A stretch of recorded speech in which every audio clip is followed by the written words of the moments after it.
Diyan na tayo, diba?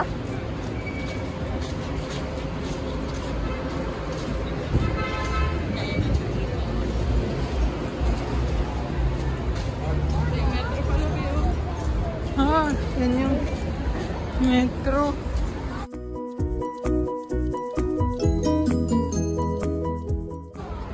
No?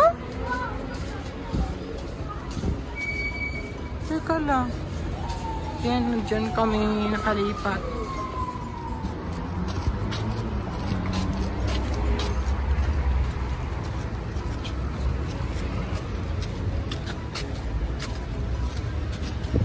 Buhay pa kaya yung luggage natin, no? Tingnan muna natin ba yung ano, bago tayo mga kaya.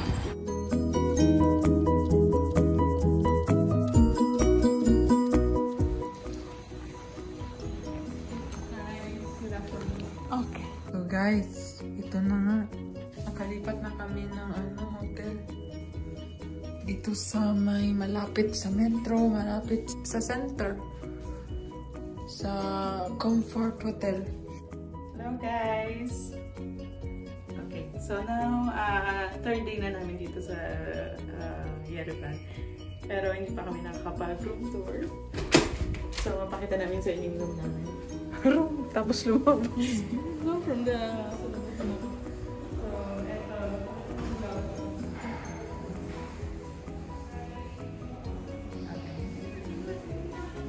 Okay, so nandito kami sa Comfort Hotel. Ito yung room namin. Okay. So, ganito kasi yan. Since nagkamali nga kami ng booking, nag-transfer kami dito ng second day. So, nagmamadali kaming kunin yung slot. So, ang nabook namin is for 3 person. Pero since dalawa lang kami, mabait yung mga staff dito, binigyan nila kami ng discount. So, yun. Ito yung cabinet. Yan, huwag natin pakita. Medyo makalan.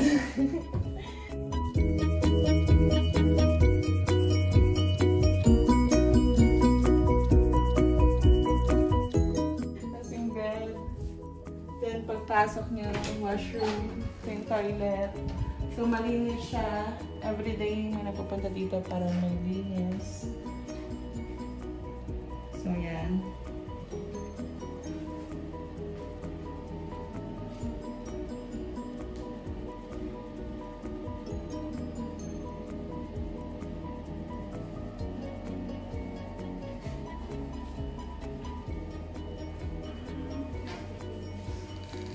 Naglaba kami dito kasi nga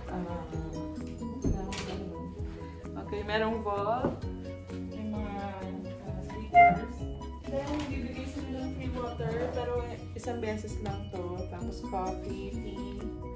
So yan, namili kami kahapon sa Carrefour. Ang Carrefour dyan lang sa tapat. Then may 3 beds. Merong water heater pag gusto mo coffee. Tapos ito yung chiller. Then merong AC. Okay. Bumili na rin kami dito ng wine. Ito, mura lang to. Kano natin nabili to? Mura lang siya, mga 12 dirham yan. 1-1 sa ano? Drum. So, mga 12 dirham siya. Tapos ito, meron din silang beer. Tapos meron din water.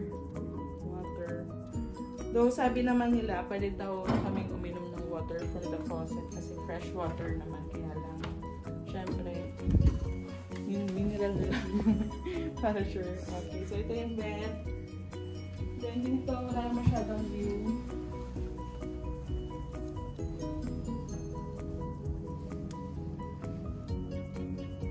Ganyan lang. Ang kinaganda nitong hotel na to is very accessible siya. Malapit sa metro, malapit sa Carrefour, meron ding mall sa tapat. Kasi yung tapat lang, mga 1-minute walk. Okay. So yun lang. Paano mo pala nasabi na pinalitan to? Yung ano natin nandun. Ha? Hindi nga dapat maglagay para tayo ng sign, clean my room. Tapos, naglaba na kasi ako. Kaya, kailangan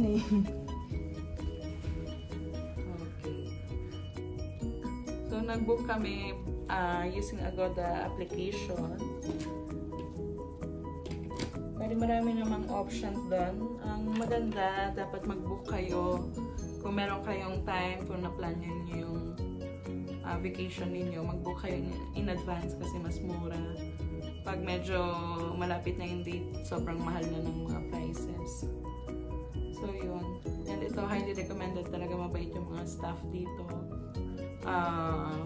Doon pa lang sa room price, binigyan nila kami ng discount. And then, kapag maaga yung tour namin, pwede silang mag-adjust ng, kasi ang time ng breakfast is 8:30 until 10. Eh, minsan may mga tours na nag-start ng 8. So, pwede kayo mag-request na maaga nila i-serve yung breakfast sa inyo. So, yun. Saka maganda siya, guys, kasi pag usually mahal yung mga hotel doon sa pinaka-center, yung malapit sa Republic Square, saka sa Opera. Ang range ng mga hotel doon is 400 to 800 dirhams. So, pwede kayong mag-rent ng medyo malayo, pero malapit sa metro kasi madali lang naman mag-metro. Ang metro is 100 dirham lang per ride. 1 dirham. 1 dirham siya. So, ang ginagawa namin, pag naman merong tours, pinipick up kami dito from the hotel. Then, kapag pauwi, may metro kami from Republic Square, 100 dirham. Then, dyan na kami bababa sa station na malapit dito. Nakalimutan ko yung pangalan. Ang pangalan? Zurabaka? Sarabak, I think so. So, masaya ka ba dito? Yes. Okay naman siya. Mahimbing yung tulog ko. Kasi dun sa first na hotel, hindi ako nakatulog talaga. Parang feeling ko 5 times, more than 5 times at ako nagigising. Kasi parang hindi rin ako at ease. Parang hindi safe yung feeling mo doon. Pero dito, safe naman. Feeling mo yung magbubukas ng pintuan, you know? Yeah.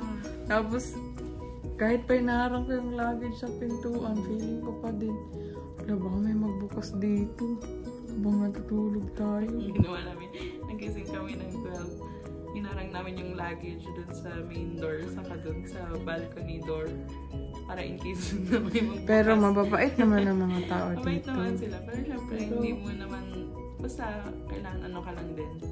Huwag ka rin hindi masyadong confident kasi hindi mo alam. Diba? So, maigi na yung ano ka, sigurista. Sigurista. So, yun.